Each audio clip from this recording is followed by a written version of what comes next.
الرحيم. السلام عليكم ورحمة الله. بوجه خدمتي لكل مشاهدين ناس NBC، وأنا أول مرة هنا، بس سعيدة جدا بالتجربة دي وسعيدة بالفكرة.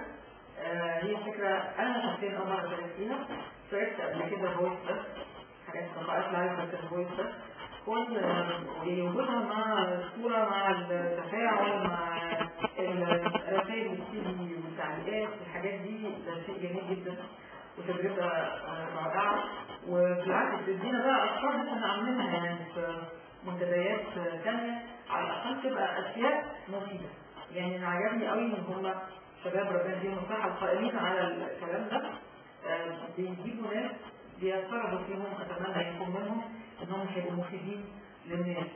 وده على الأقل من باب تحري المصادر والأخذ بالأسباب، إن الواحد ما يروحش لأي حتة ولا يقرأ أي حاجة ولا كده، ويكفي اسم NBC.net علشان خاطر الواحد يبقى مطمن على المحتوى بتاع الحاجات اللي هو بيشوفها وبيسمعها.